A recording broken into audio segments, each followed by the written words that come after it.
an pathian thana ni tin ka don chang nung tak lo mi sual kai min mangaya min ngai dam thin tu har san na kan chunga chumang alo zinin min venga min muan tu ani o kum khoin amma ngai fa de tu anun namin thomi thunun na kan tor hi min ma ngai fa ngani tui hale ril drama kan va vai chang ni pon akho ngai na zara thamuang takin kan le har san na lo thlenin mang ang akan omin mi tui nen kan tak mang ang in kan ru pui tu an omo har san na pon lama thamuan thin tu pathia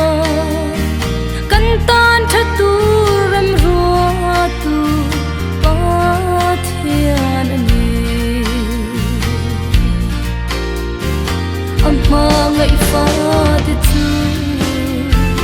anun namin thomi thunun na kan tor hi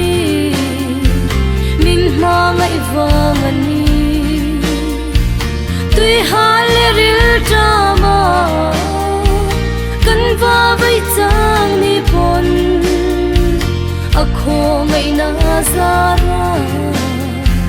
thamuang takin kan le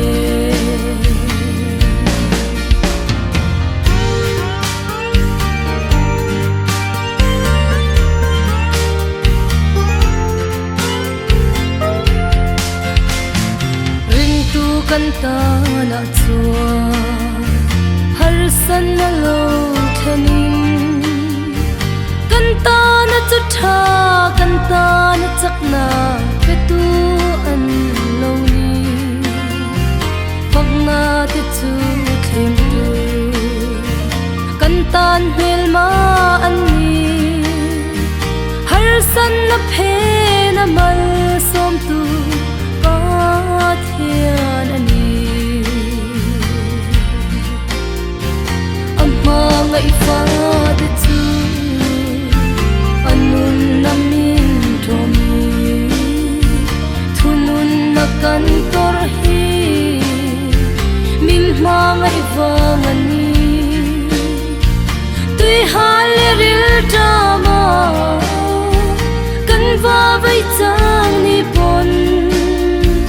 akho ngai na zara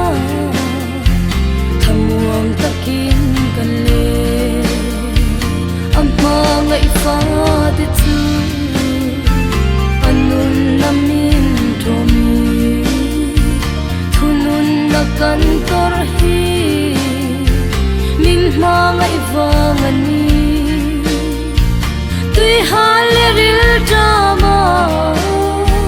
kan va vai chang ni pon akho ngai na zara thamuang takin kan le akho ngai na zara